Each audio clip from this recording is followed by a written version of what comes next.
Hello, everybody. Welcome to this week's Cow Weekly with your boy, Mike Cow. Going full here. Let's get into it, guys, and bring in the... It's not working. Are you there? Frozen. Did you hear? Yeah. Did you hear us when I was talking there? A Internet little bit. connections a bit shit. Do us a It's favor. really- Do us a favor, right? Talk. I'm going to go to open the door, and I think it might actually help because I've got one of those TP links next to the door, and I'll just open it. Oh. 2 seconds. Okay. Well, that is an absolutely tremendous start to tonight's show. Yeah, just one of them things, isn't it? Where I think we've both got like dicey internet. That does seem a little bit better, I've got to say. I think it worked, yeah. It's like, I think that has it works, because obviously we've just set up this new studio space, and it's trying to run it properly and see if it works properly and whatever. But yeah, it's just one of them, innit? Bit of teething trouble, but we're back. It was one of those where it just like everything froze. I was like, I'm not sure if I'm meant to be talking right now. Yeah, well, I was talking, so God knows what that'll have done to the recording, but we'll see. Who cares? It's working solid now, so let's boost on. Right, everybody, hello. People are letting me know that you're there in the comments already. Please continue to do that. Let me know you're about. Also, if you would, please share the stream. Let people know that we're around, and tell a friend to tell a friend. That would be cool. If you want to support my work, please go to patreon.com/cowdaily or go to the links in the description for the PayPal if you want to make a one-off donation. Thank you very much. This week, we're talking about immigration for the most part of the show, but we're starting it with Matt Hancock. How can we not? How can we not? Yeah. I nearly brought up my dinner this afternoon, which is when I learned of the news. Yeah. So should we? Do you want to say a bit of Hancock? Well, just for a bit of scene setting, this is what's happening. Matt Hancock has whip suspended after agreeing to join I'm a Celebrity as contestant. A source close to Matt Hancock has said his stint on the show an incredible opportunity for him to engage with the public. Really? So, do you want us to just play the video that you sent us, or do you want to tell us your thoughts first? What do you want? What do you want? Well, we'll watch the video in a second, I think. Okay. Yeah, so I think like Matt Hancock had been going that obviously he has had the whip suspended, and he's saying like he wants to go on to I'm a Celebrity to make politicians to show the public that politicians are human or something like that. I'm like, mate, are you really, really the best person to be doing that? So yeah, shortly after this news came out, I think I first saw it on like Twitter or something. Then I was eating lunch, and like the BBC News came on and they were talking about it. You know, when you just like hear something and you have to record it because yes, you have to prove to yourself that you did actually hear that on the lunchtime news. So yeah, this is what it was. Well, you want us to just play it? Yeah, I think we should play it. Cool. Just a little asterisk next to it. The sound quality is not great, but I've boosted a little bit. So that is because it is me holding my phone and pointing it at the television. Great. But what you don't know is I've got another clip to play soon after. But we'll play this one first. Needs at least some of his fee to charity, we're told, and wants to help get the Prime Minister and the government's message across to younger voters. But Downing Street have clearly taken a bit of a dim view, saying that it's unlikely the Prime Minister will be tuning in to watch, adding that MPs should be out working hard on behalf of their constituents. Now, some are seeing a funny side. The Deputy Chair of Matt Hancock's local Conservative association said, "I'm looking forward to him eating a kangaroo's penis." Every time. Isn't that a mental image that everybody wants? The thing with Matt Hancock changing down on a kangaroo's wang. Yeah, definitely. I'd like to see it if it was still attached. What? Just Can you imagine it? It'd box him up a good one, wouldn't it? Just watch him get knocked out. Yeah, I mean, Nadine Dorries did it. She went on to I'm a Celebrity as well, and I think she ate the like queen. an ostrich. Yeah, she ate. Fucking stop calling her that. I think she ate an ostrich's arsehole or something like that. Yeah, it doesn't. Fitting. Yeah, they keep doing it. They keep going on thinking, oh yes, it's the public are going to love me when they see me just as I am, and nobody does. I think it was Robert Kilroy Silk. Was he one of the other ones that was? And Edwina. Listen, you're talking to the wrong guy here. I don't watch shit like that, and I haven't. The last reality show I watched like properly was possibly Big Brother Series 1, and I went into it as some kind of like, oh, this would be a really amazing social experiment. And in some respects it was, because the people didn't know how big it would be. It was from season 2 when it just went to shit, because it was people going, I can be famous for being famous. Yeah, I mean, I've never watched a full episode of it before, ever. But I still know that Robert Kilroy Silk was on it, and Edwina Curry as well. I think she was like another one that was on. It's just like, I think they've got a bit of an overinflated idea of like how likable they actually are. And the fact that, obviously Matt Hancock's basically implying that, people can't see politicians as human, like when they're just doing their normal job, maybe says more about politicians and the way they are. But I tell you what I'll be doing. What I'll be doing is ringing in and texting in every time it's time to eat a kangaroo's wanger and getting Hancock chowing down like a good one. And I'll be voting to keep him in. I'd keep Peter Sutcliffe in over him. I want him to stay in right until the end and then lose. And then it just like, or they have this like end of Scooby-Doo grand reveal where it's like, it was all us. Fuck you, Hancock. What about all those people that died in the pandemic? Yeah, well, that's it. That's it. People are really, really angry about it. If you don't know who he is. Obviously, not everybody who tunes in is from the UK. He was the former health secretary, who basically he ended up being sacked. But they said it was because he'd like it come out that he'd had an affair and had been flouting the rules, that he'd been, really outraged. Other people who'd been caught breaking them as well. And obviously, tens of thousands of people hundreds of thousands now have died as a result of the pandemic. And continue to die too. The pandemic is far from over. And we know that, Downing Street in Westminster was like the fucking hacienda during all of that time. It was like the Maze prison in the 90s when like the UVF and the IRA used to get cowies smuggled in, and it was just rave central every weekend. That's what it was like in Downing Street during the pandemic, the lockdowns, apparently. So he ended up being sacked allegedly for that. But really, if you kind of hear any whispers that come from Westminster, or even if you just use your own eyes to watch how other like MPs act around him, he was always there as the fall guy. We said it from like years before it actually happened. You can tell that he's not well liked. Can I show you why I think you're right? Okay. Just real quick. Here it comes. Not literally.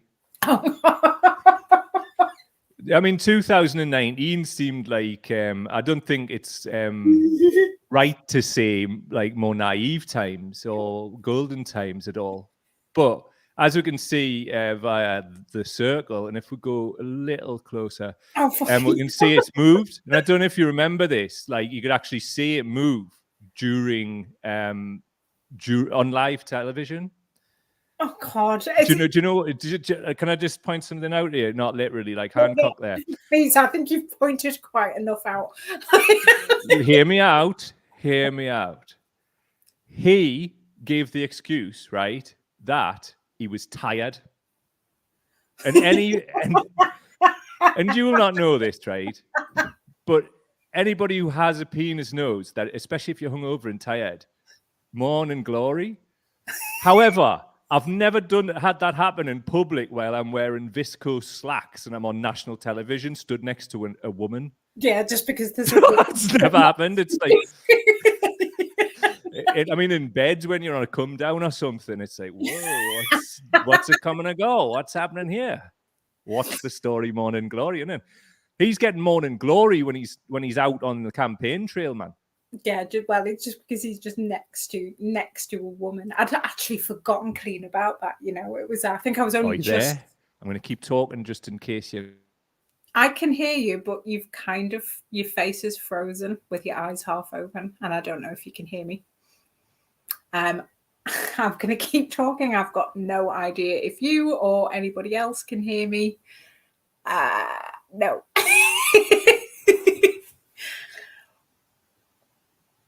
Oh, this is, at least it hasn't frozen on Matt Hancock's penis with a red circle around it, because that would have been even worse and more awkward than this is. Sorry, folks, if you can hear me.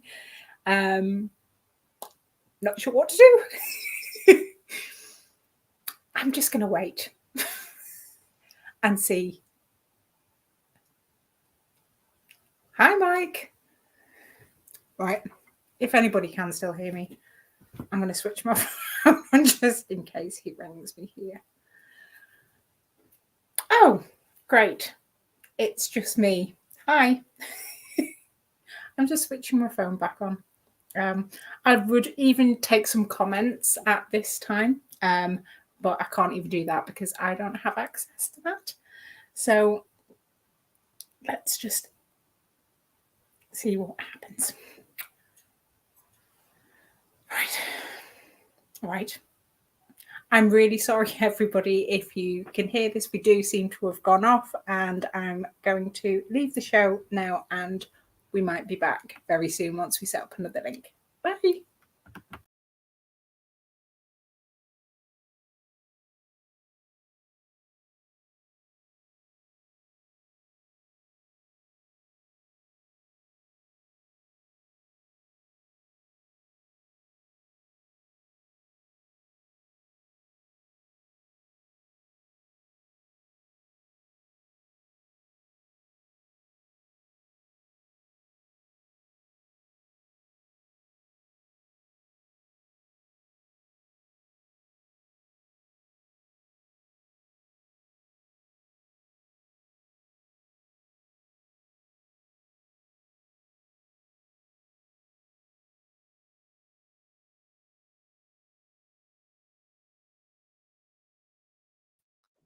Hello, can you hear and see us? Is this the thing?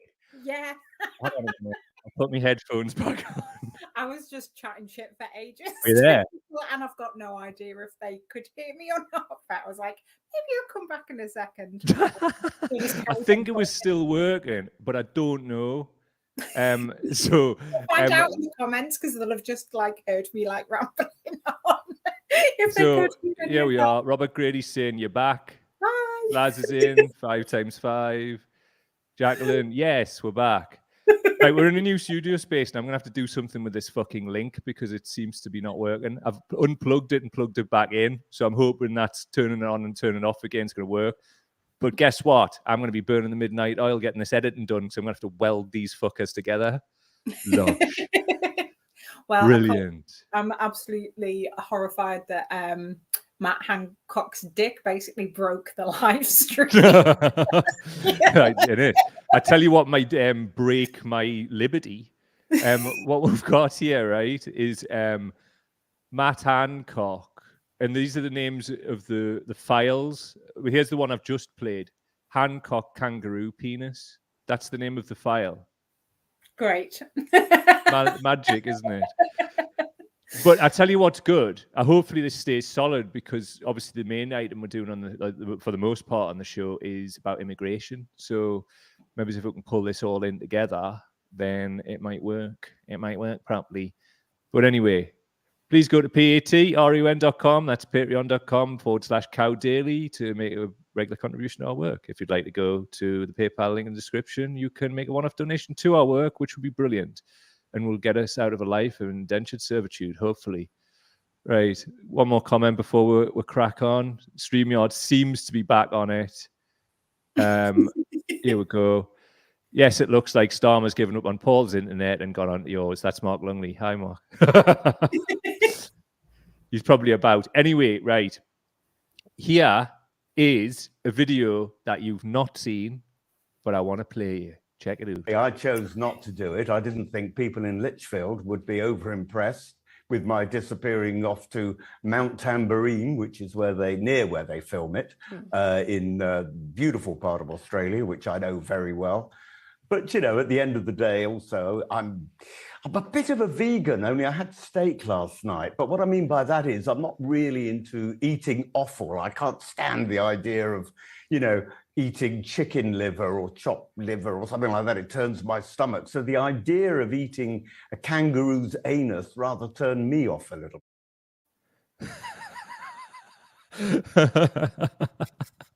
How is he even, like, how is it? I remember reading somebody making a comment once about how is he not a Harry Enfield character? And, like, I can't get that out of my head every time I see Michael Fabricant on screen. He's a wrong-un. He's a wrong-un. Also, patrons will know the Laura Pidcock podcast went out for patrons the other day. It's out tomorrow for everybody else. And I probably shouldn't have done it, but I did ask her a question about Michael Fabricant, and you should probably tune into it to find out what I said. I definitely will. Sorry, Laura.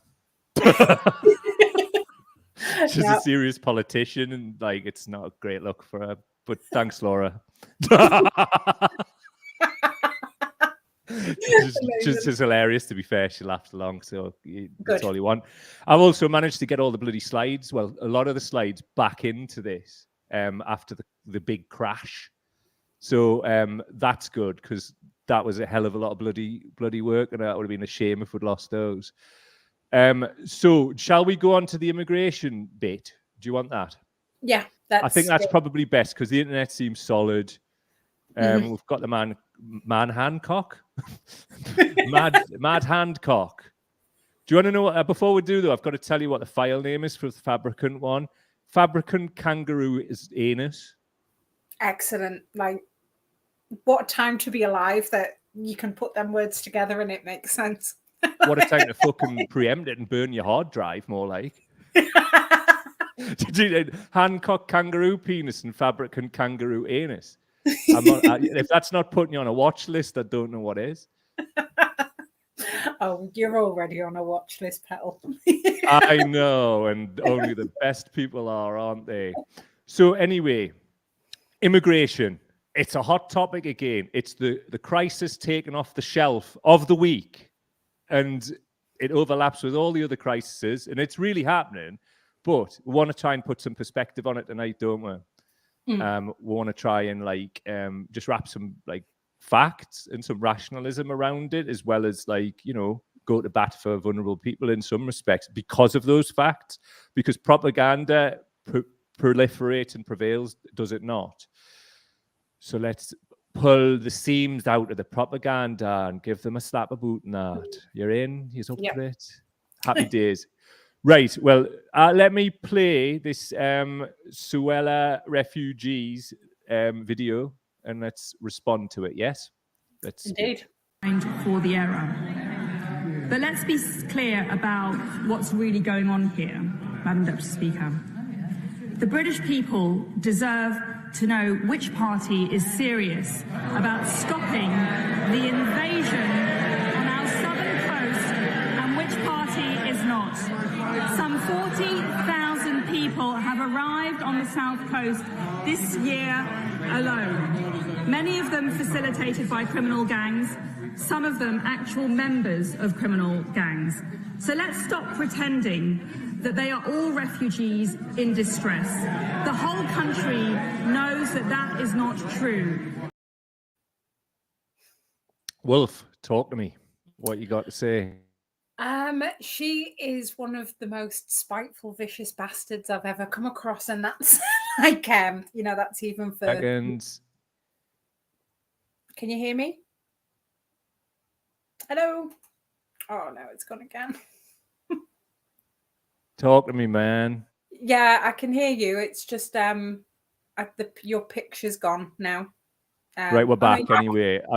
Basically, the internet's just having a mare here. And I don't know what the fuck I'm going to do about it.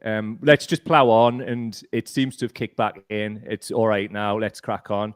I've swapped between. I've got two systems. I've swapped it to the other one. I'm hoping that's going to work better.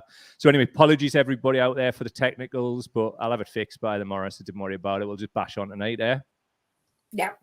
Yeah, so Suella Braverman is like really one of the most spiteful, vicious bastards you will come across, and that is really saying something for the Conservative Party. In fact, she is so bad that the MP Roger Gale even tore into her earlier on today, and Roger Gale is a Conservative MP as well. So he's somebody who is within her own party. There's a couple of things that have kicked all of this off. The first one, it was a big news story for what felt like about 12 minutes or something, and then just turned into a media excuse to bash asylum seekers and refugees. It started off because a British man who has now been named as Andrew Leake, age 66, drove to the Dover Migrant Centre and threw 3 petrol bombs, some kind of what have been described as crudely made incendiary devices, which luckily didn't take hold in the building. I don't think he managed to really get that near it. He did manage to injure 2 members of staff when he did that, and then he drove off and killed himself. So basically, somebody has gone to the migrant centre with the intent of causing serious harm and death to the people inside. It's not being treated as a terror incident at the minute, despite a few things coming out in the media about Andrew Leake. But I think there'll be more on that in the coming days once more information is gathered about that. And yeah, it's just, I thought that it was going to turn into like a conversation about, right-wing extremism and, the fact that somebody did, try to murder people, there's not that you should be trying to kill anybody, but there's kids in there as well, and that's ultimately what he was trying to do. And it just turned into this whole thing of, the migrants crossing the channel and, just really some of the most abhorrent racism I've seen recently as well. From there's been lots come out. There's been an inspection done on Manston Migrant Centre, which is currently got about 4,000 people in it. And the conditions are said to be absolutely abhorrent. There's infection outbreaks in there. There's been kids filmed like shouting freedom like over the fences. Yeah, I saw that, man. Like that. Yeah. And people sleeping on cardboard and benches instead of mattresses. And again, it's just this whole thing of, they shouldn't be coming here in the first place. And, just really kind of saying some awful things about displaced people. And we had a local councillor, I think, who was on TV as well, which was one of the most car crash interviews I've ever seen in my life. Councillor Collar, and it's really funny actually when you watch local councillors on TV, because they haven't had the same level of media training as what MPs have on shows, and it's just this really awkward, bumbling interview. It's hilarious. But he's basically kind of going, been asked some questions about what do you think of, what do people, kind of in Kent think about the situation? And he's just basically going about migrants crossing the channel, not about the guy who just tried to kill a bunch of people and then drove off. And it was just horrible. And, when you just like sat watching your television going like, what the fuck even is this? And it was the line of questioning from the reporters. It was the answers that were being given. And it's just, when you're just kind of watching the news and it just leaves, it's not even so much what's being reported. It's about the way it's being reported. And I certainly do. I mean, that's the fucking news, basically. The news seems to be designed to make you want to have a bath afterwards. Scrub yourself a bit, you know what I mean? It's fucking grim. I don't think it's designed in any way to uplift. I mean, there's plenty of positive news stories out there, but it's an intentional strategy I would put forward for the so-called, well, definitely all the factions of the establishment to mess with our heads. So this week's crisis is migrants. Last week's was climate change, Prime Minister Truss, etc., etc. Sunak coming in, Sunak being. You get my point. It's just this constant overlap and stream designed to keep our brains overloaded. So all of the stuff we can focus on keeps us busy, and then all of the other shit that they're doing, we haven't even got time for. We don't even know what's going on because our brains can't take it. That seems to me what's going on.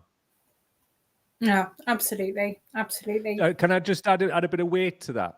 Like one of the central threads I've been putting through some of the Cow Daily stuff is like Steve Bannon, the movement, the International Fascist Network. Now, obviously, we're on the subject of immigration, and this goes back, well, certainly the rhetoric around it, which we'll be introducing more of later in the show too.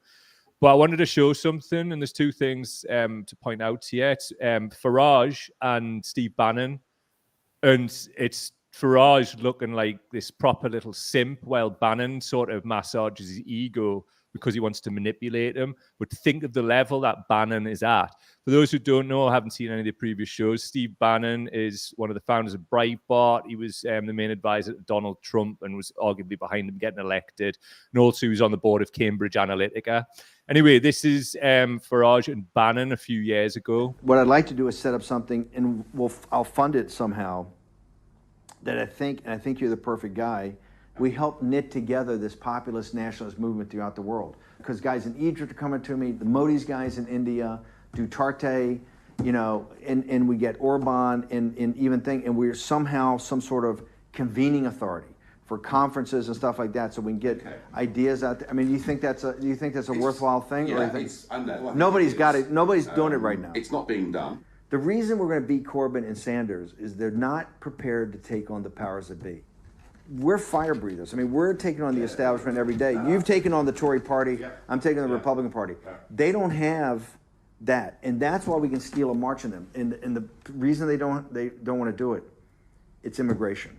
As long as they don't take on the they just refuse to take on the immigration. We're prepared to take it on. Yes. It's a global revolt. It's a zeitgeist. We're on the right side of history, but it's going to need the motive power.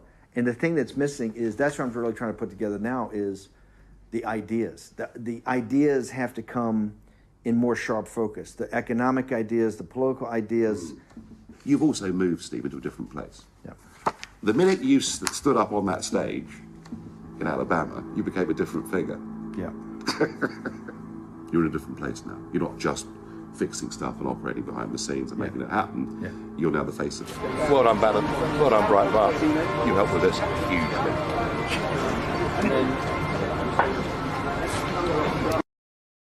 Look at the boat race on the pair of them. Look at the face on them, man. Like, just completely the cackling stereotype evil.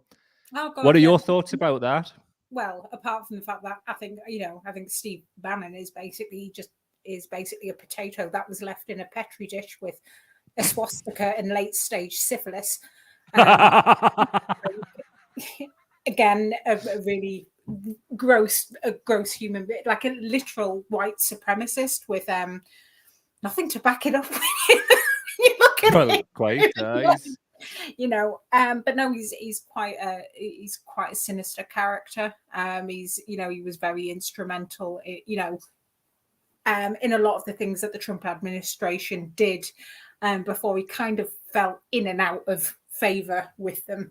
But like that clip there, as you say, it was just like two chinless fascists basically just like talking quite open, talking like it's got to the point where they're not even hiding it, talking quite openly about what they want to do and how they're going to manipulate things to do it. And yeah, talking about everything like it's just a fucking game when it's actually, it's actually ordinary people's lives that the kind of things that they will be planning will ultimately have an effect on. Well, indeed. And I think my takeaway from that and some of the research I've been doing is like, it's pretty clear who is behind a lot of these wedge issues that have turned into a wider culture war, and that's Bannon and his cronies. They've got the data and they know what winds people up, and they certainly know what winds the base up. And as I keep impressing on people, certainly of late, people going to bat for their interests, like Bannon, etc., like they're only going to bat for one section of the establishment who are at war with another far right section of the establishment. That's all that's happening. So quite a lot of the people that fall in behind Bannon, they are behind the anti-lockdown stuff. They're also behind, certainly, obviously, if we bring it back to the topic of this show, immigration, which is why I wanted to show that particular clip in this. They're talking about using immigration. And, you know, just being completely honest, like, they're quite right that, like, Corbyn didn't get to grips with it in the sense of, like, being able to manage that. But that's what happens when, like, somebody gets elected who never wanted to be the leader of the Labour Party and wasn't equipped to do anything about it. It's not criticism; it just wasn't any skill set, was it? And they know that they can, like, obfuscate that whole debate entirely by bringing up things like this. Now, look at some of these talking points. This is some stuff from through the years with the National Front. So as you can see here, it's like put Britons first, stop immigration, reject the common market. This was from the 70s, I believe. Restore capital punishment. I mean, the Tories are giving it some of that. Yeah. Make Britain great again. Where did we see that? What did that develop into when Bannon was Trump's guy? Absolutely. Yeah. Scrap overseas aid. You know, that's a huge wedge issue talking point. Rebuild our armed forces. It's all like, I mean, you see now we're in poppy season, and, you know, America's just like Veterans Day, and, you know, it's a part of the article of faith, flag, troops, you know how it is. Bit more here, bit later on from the 80s, make Britain great again, National Front says. Also on here, stop immigration. Have you heard the one about the refugee that was refused entry to Britain? No, nor have we. And then there's a number for the National Front, which can fuck off, basically. And this one's a bit, you know, ties it into the time when that clip with Bannon and Farage was going on. And it's obviously enough is enough. We want our country back, which might as well have been the slogan of the EDL, who've tried to pretend that they weren't like a coalition of fash. Do you get sick and tired that nothing ever appears to work in broken Britain? I mean, like, broken Britain is just like Tory fucking shorthand, isn't it? Yeah. And it's just family values, immigration and asylum, pint of the fucking usual, you know what I mean? So reason I want to bring that into this is like the language around this is very important. And obviously you've seen that with invasion and all of this other shit that's being used. What are your thoughts on that? Actually, I saw National Front were trending on Twitter earlier. You know, when you see something, you just go, really? Oh, great. Oh, good. This can only end well. That's good. And I looked through most of the comments. I didn't have time to spend loads of time on there. But to be fair, most of it was what it was about was Suella Braverman, and comparing the way she was speaking and the language that she was using to those who remember the National Front in the 70s and 80s. And it was like, yeah, that's actually kind of a fair point. So I think people do, you know, there are people who realize that and can see what's happening. It's the same thing that we see over and over again. It's the same sound bites, just normally tweaked a little bit, really. Yeah. Well, indeed. Well, to your point, there's a short comparison video here, and it's Priti Patel and Suella Braverman. If people could look out not just what they're saying, but what they're wearing. See you in 7 seconds. The system is fundamentally broken. The system is broken. Illegal migration. So basically, the system is broken, says Priti Patel in 2020, and so does Suella Braverman in 2022. The Tories have been in power for 12 years. I was just about to make this point. It's, you know, it's what do they think is happening here?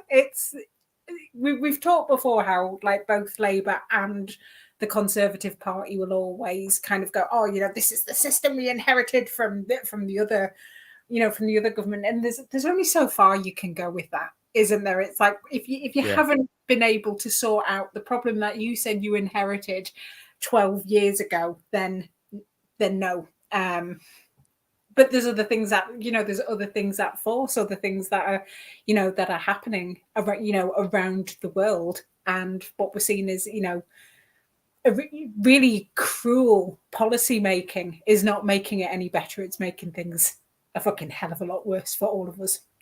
It sure is. And obviously we'll be developing that theme as we go on as well. One of the other things that I noticed from that short clip, right? I'm just going to play quickly again. System is fundamentally broken. The system is broken. Illegal migration. Both of those clips were filmed in October, right? Which is just before poppy season. Both of them are done up like a fucking poppy. Red dress, black bit at the top with Patel. Red dress, black buttons for Suella Braverman. Now, do you know what I would do if I was an evil genius who looks exactly like Steve Bannon, which I'm not, thankfully? I would dress people up, have them look a certain way, and just push the mood. Now, I don't want to get into some wild-ass fucking National Front coconut talk. This is not what it is, right? And it's important to fucking say this, right? But at the same time, like in terms of like people project onto people who aren't white like they're a monolith or something, like all fucking Asian people from South Asian people think this, and like that's happened over the years. More and more people are getting wise to this shit as well. Yeah. And what people need to get wise to is there's far right people who aren't white as well, and evil geniuses like Bannon know this. So look at Candace Owen in America as well. Have a look at who she's married to and also the links to Bannon. But also look at what the fucking state of Kanye West is right now. Possibly one of the most anti-Semitic men on the fucking planet. And it's Candace Owen and her husband who mashed up his head. Part of the strategy is to pick off big influential people with huge social media and fuck their heads. And obviously Kanye West, given the fact that he's had long-standing mental health issues, it's low-hanging fruit for fucking shitbags like that, isn't it? Yeah. But he's also massively anti-Semitic as well. I mean, I know he has got mental health problems and he has got bipolar, but I think, this wasn't me going to bat for that, Daphne. Fuck him. Fuck Kanye West. I know you weren't, but I'm seeing a lot of that at the minute. It's almost like, God, stop. He's obviously having, like, and it's just like there's yes, okay, but if you have bipolar, if you have any kind of mental health illness, it's never gonna manifest the same way in different people. It always looks different, and your life experiences and all the rest of it, and your social kind of resources all have an influence on that. But in my case, it's there's got to come a point where it's just like, actually, no, you're just an arsehole. There's plenty of people with bipolar, millions across the world, who manage to have manic episodes, without bloody, kind of saying what he did on Twitter. Actually, I nearly repeated it there, and I'm. Well, it's not just that. I mean, I don't know if you've seen all the interviews he's done. He's done all kinds of interviews. There's a Piers Morgan one. He was on Lex Fridman's podcast. Some of the shit coming out of his mouth's fucking vile. Like, it's like it's unacceptable in any terms. But it's not. Suella Braverman and Priti Patel aren't that far away from like that level of racism, and they're government officials. No, absolutely not. Do you know what I mean? It's like, and it speaks to that like sort of hierarchy of racism, which has been a term much used since the publishing of the Ford report. I don't think that's just intrinsic to the Labour Party and just baked into the Labour Party. I mean, quite clearly the Tory Party, like, I think the Tories, like, and I think people would do well to look into like what the energy behind something is, right? So why have these people risen to the top within the Conservative Party? We know it's not on fucking merit, unless everybody else that's not getting the job is absolutely fucking had their brains kicked out.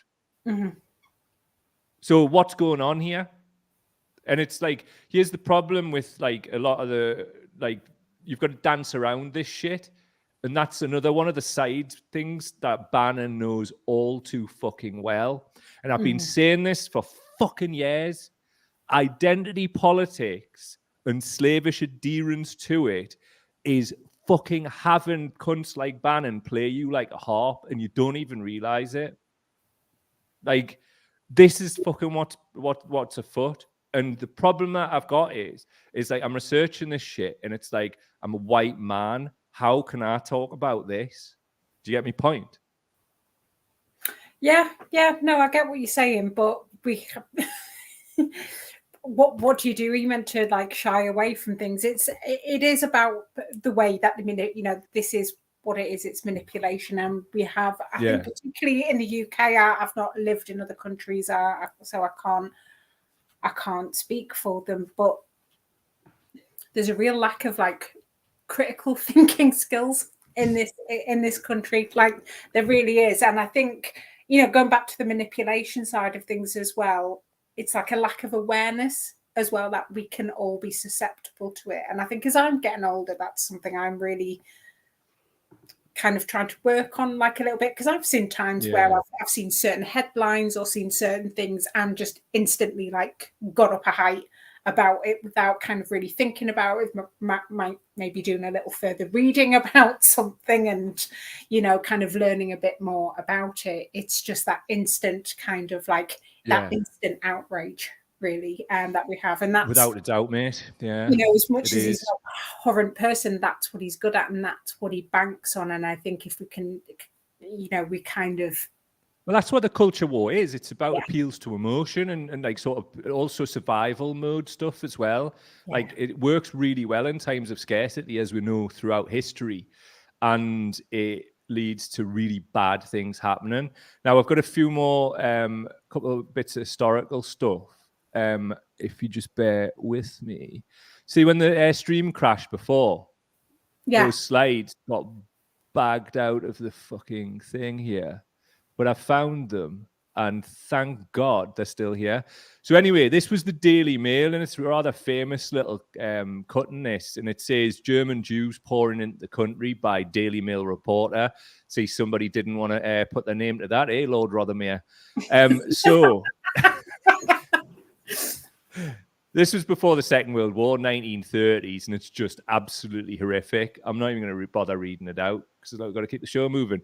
But do you see all of these front covers from the Daily Mail? People asking, how could all of this have occurred? How did this happen?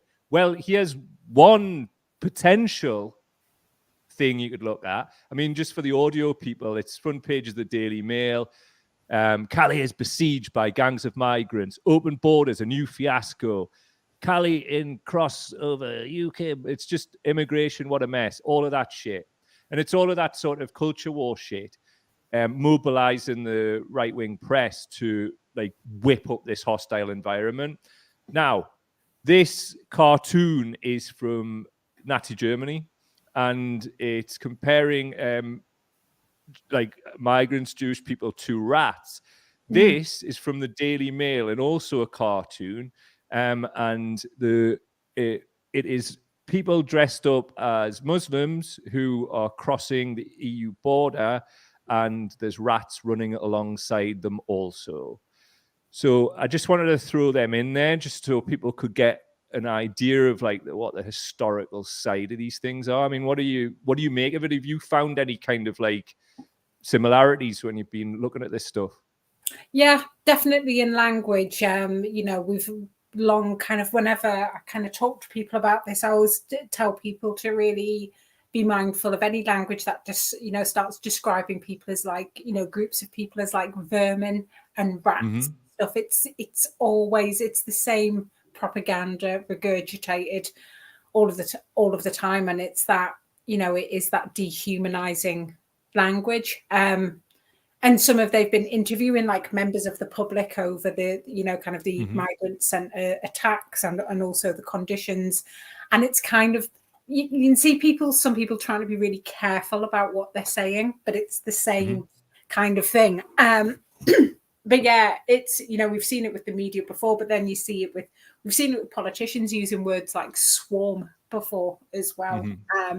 Anything that kind of suggests a sort of like a plague or an infestation of, as such. And when you do that, it makes it easier to, cause harm to those people, either directly or, with the violence of policy, which is what they've been doing.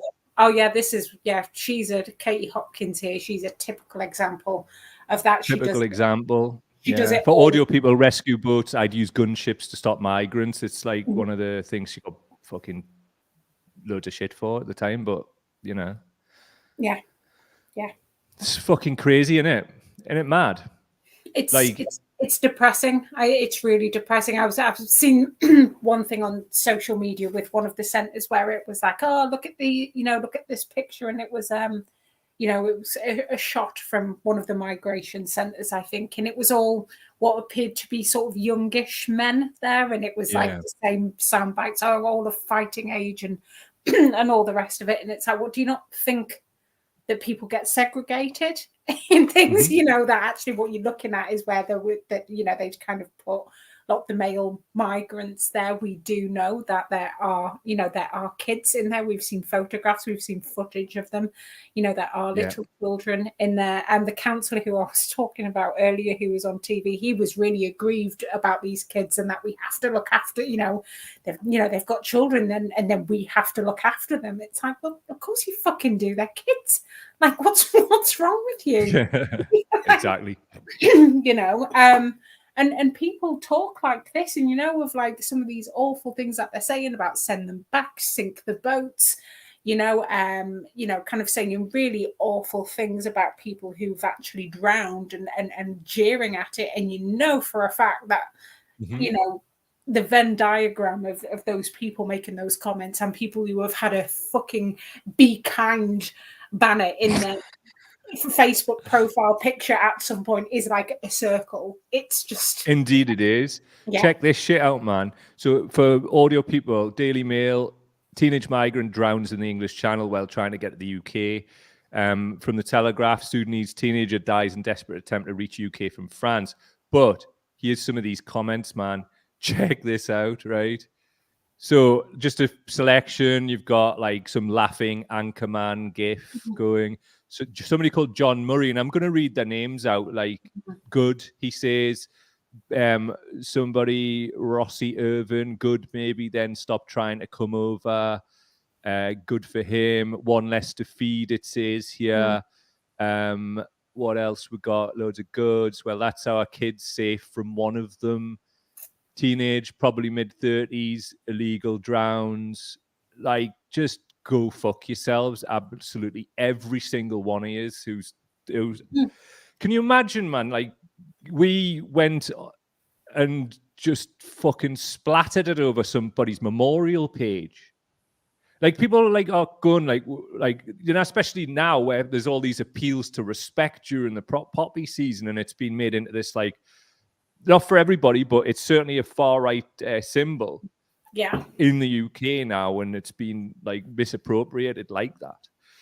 Like this lot, Venn diagram, circle with people calling for respect for our veterans. Guarantee it. Absolutely. Fucking shite as, man. Like, and fuck every single one of them. I hope every shite they ever have is a hedgehog. No, absolutely. And it's I kind of think if you're one of the people who wrote that, or if you're one of the people who've read that and have agreed with what they've been saying, it's like, what happened to you? Do you when you kind of pictured how you would be when you were old, is that the kind of person you thought you were going to be like? And I need to kind of really stress that if you have people talking like that on your social media profiles as well, it's worth mentioning that Andrew Leake, this is the guy who's, firebombed the centre and then gone and killed himself. His Facebook posts have been a lot like that. it's been the same. Yeah, I'm not surprised. Stuff. Those are the kinds of things that he was writing. People saying that. How was he in his 60s, wasn't he? 66. Now, you remember I've been saying that I've been working on something about the radicalisation of boomers by GB News and all this kind of shit. Yeah. When this happened, I was like, fuck, I wish I'd put that out like last week. Because it was like fucking so like, this is what I mean. No, absolutely. And it was, there was people saying that he had lots of social media tirades about asylum seekers and Muslims and all the rest of it. So if you have somebody who talks like that, and you have that relationship with them, to have a fucking word with them about it, because this is where it leads. Fucking really. right. And we've seen it time and time again. No doubt about it, man. This is exactly where it leads. And like basically, I've pulled this up here, and I'm going to read a little bit of it just to prove a point. You know yourself, right? We always get like trolled to fuck by like people from all sides of the political spectrum, right? Yeah, I've started getting trolled by people who've been banned off Milk the Cow, so they're coming to my page. I saw it, man. Jesus Christ. I mean, like, fucking hell. What the actual fuck? But this isn't that cunt. This is like a guy who's an older guy, what I'm talking about, radicalisation of boomers. And obviously I've anonymized this, right? But I've looked on his page, because sometimes I do, because I'm just like, well, you could darken mine up. I want to know what you're about. And this one blew me mind. I'm not going to read all this, but it's basically like the illegals, and breaking down how much it costs and all of that, and fucking rah, rah, rah. We've all seen it. But this is what I've found like really intriguing about this particular case. It's a person from the northeast of England, right? And I've often said, and I've talked to people about this, like there's like older like people who maybe are like trade unionists or socialists, but they're also a little bit like sort of sucked into all this like culture war banning shit, right? Because this goes on and on. I'm not going to bother. It's like keywords, the dole, migrants, refugees, blah, fucking blah. He's posting migration stuff, watch stuff, which is what you would think. But he's sharing stuff from the Morning Star. Class war, a budget for city bankers and Tory billionaire friends. I mean, what the fuck is that, man? Like, how does that work? Shared this as well. Never cross a picket line. Have you seen that doing the bottom there, bottom right? The black and red star. Yeah, man. Like, so this is like never cross a picket line. That's clearly done by people who are like not bothered about refugees, in full support of them, mate. And then it goes back to this, like fact check missing content, no welfare benefits for illegal immigrants, some so-called British media force. It's like he didn't share this in 2017, by the way. These memes, like round these people, are just getting recycled and shared again. It was shared like last week. The reason I'm putting this up, his whole profile's public. So if it's public, like, and it's anonymized, fair one. So like all of this shit as well. Now, I'm not going to like read out the last bit, right? Because it's like a family thing. But what he's talking about is like, like how he's fallen out with his brother, who's not like, doesn't believe in all this migration stuff and all of this and immigration. My point is, this is tearing families to absolute shreds. And this guy, he doesn't strike us as being a particularly nasty bastard, right? He's just been indoctrinated by this media that we're presenting like here today. Mm-hmm. Yeah, absolutely. Have you ever come across people like this in the Northeast or elsewhere? Well, I've spoken to you about one of my relatives before, yes. And we've saying it's tearing families apart, where we've had a big fallout. There has been a big fallout there, and it didn't start off that way. It was trying to, you try to talk to people, try to meet people where they're at. I do believe that to an extent, particularly when it's, I think particularly when it's young people as well. We know young lads who, got involved with, when they were young lads, got involved with, kind of far right politics and stuff and things like that. Came out the other end and now try and talk to other kids to stop them doing the same. And, you do have to meet people where they're at. But this guy who I'm talking about, who I, a family member I fell out with is not young. And, it got to the point where it was just like, I can't waste any more energy on you. Crazy, really. isn't it? Yeah, Absolutely so mad. We don't speak. So that's how it is, really. And I feel all the better. I feel all the better for it. But it does happen. I've read a lot of articles with the whole QAnon stuff as well about people saying that they've just lost family members too, because they've just gone from being the, kind of quite a nice person to being absolutely batshit. Like, yeah. Well, that's what it is. It's fucking batshit. I mean, there's people in my family who've drank this Kool-Aid, and it's like absolutely just soul destroying. But I mean, my parents aren't like this because I have took the time with them, and arguably my mother is more left-wing than me now. I mean, mom's since she's retired, seriously, I think it's just because she's just got time. And she's great. It's great. But what they're not doing is letting the wave of GB news, in the blue light of fascism, fall across their face while they're retired in the house. Absolutely. That ain't happening. They're seeing through this shit, and I'm proud of them, man. I tell you.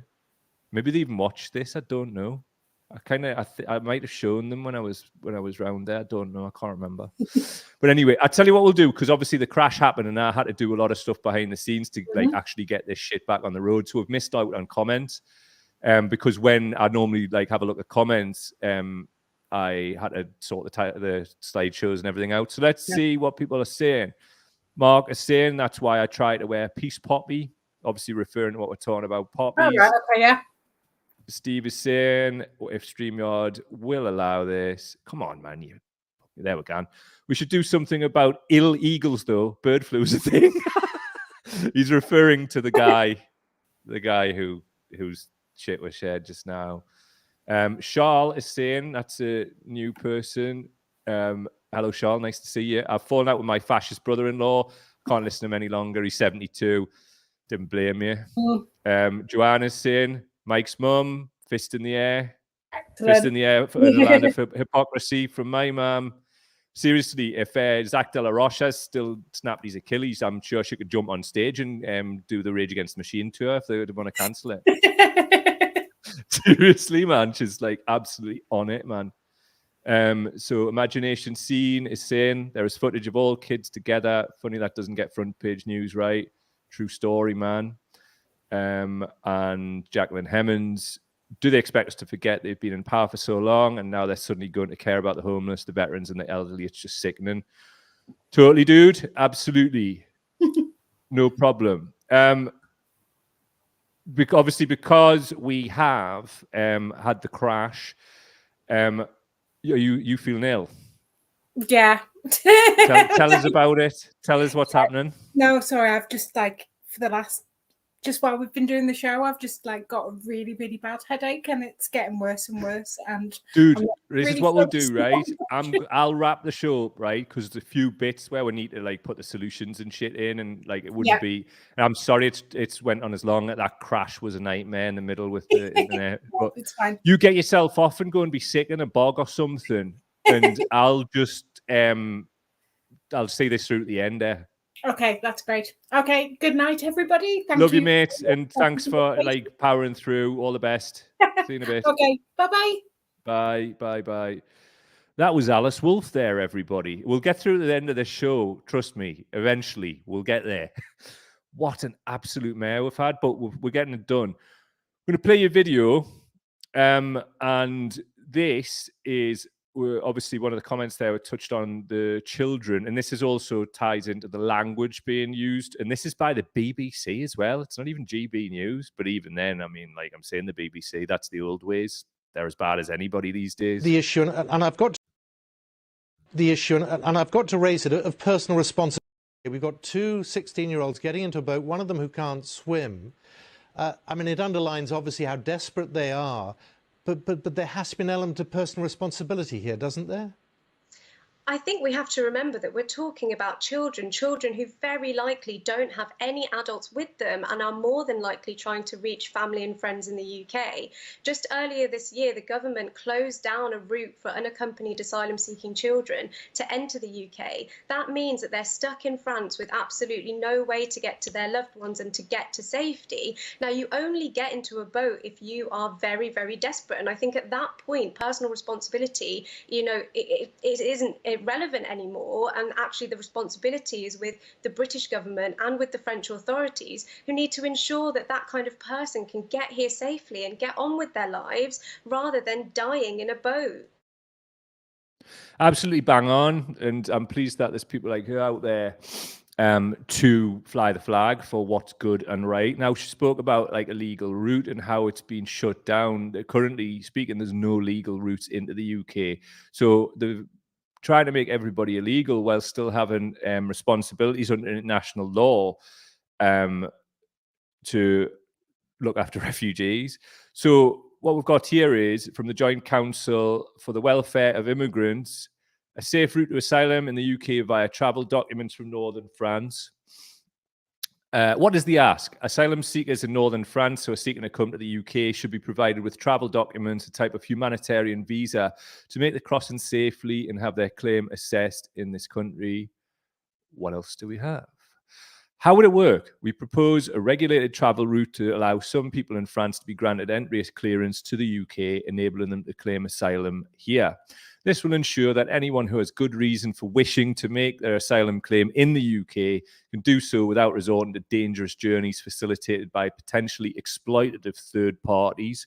Granting people access to travel documents to enter the UK would also remove refugees' liability for prosecution as a regular entrant. The travel documents should be made available to any asylum seeker who can demonstrate that they are reasonably likely to be recognised as a refugee and that it would be reasonable for their claim to be heard in the UK. A good reason might include, but not be limited to, linguistic and community ties to the UK, their experience of hardship in France, and any other vulnerabilities. And so, as you can see there, if there are no legal routes, then what do you think is going to happen? Well, what we see, this almost manufactured crisis, and I say almost, the French during the Brexit negotiations offered to have a centre where this could be done on French soil, but with UK government officials. I mean, this already happens because of an agreement between France and the UK. So you have French officials on UK soil and vice versa, and that's to check passports and. So there's borders on different soil, and it would take putting an additional clause in that agreement. But true to form, the UK government said no and didn't do it. So just a few more bits on potential solutions. Not a great deal between the major parties on immigration.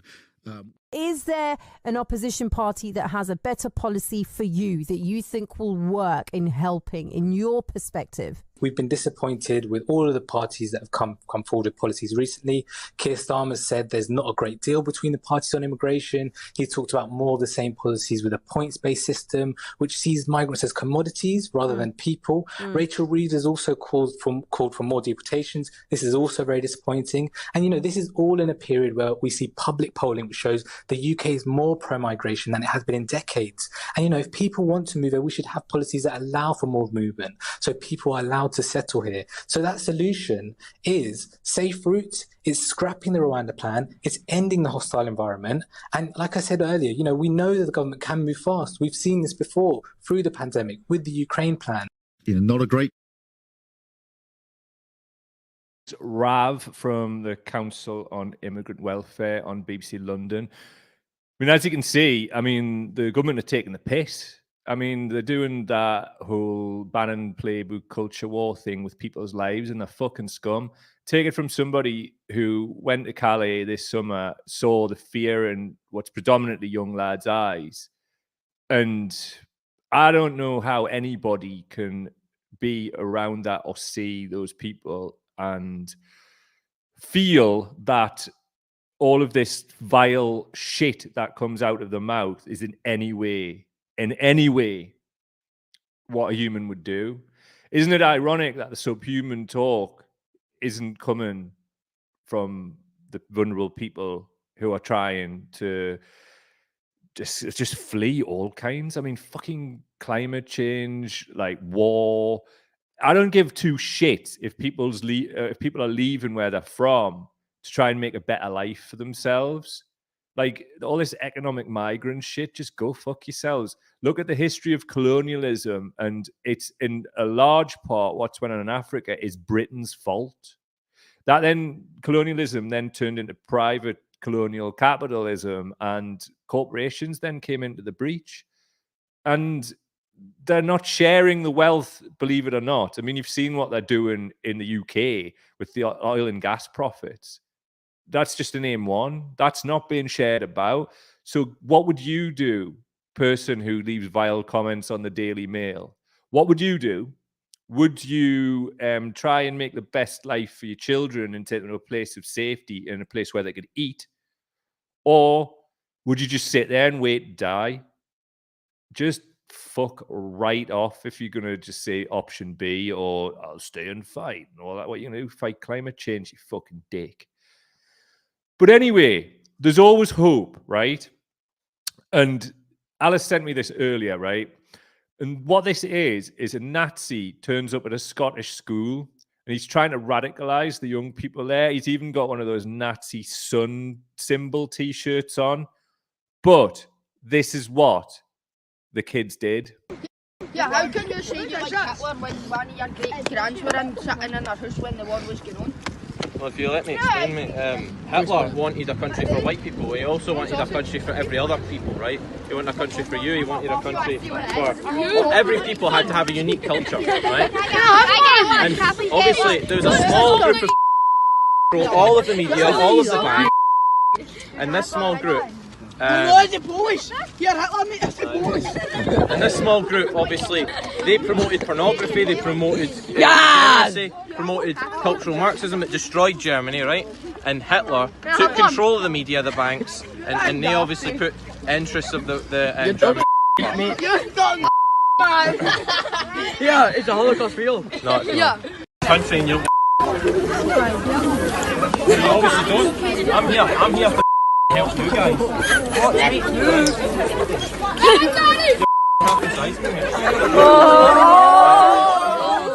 Oh, are you?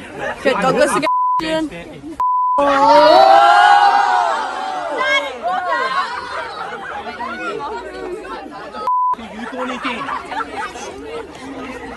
COVID, watch out.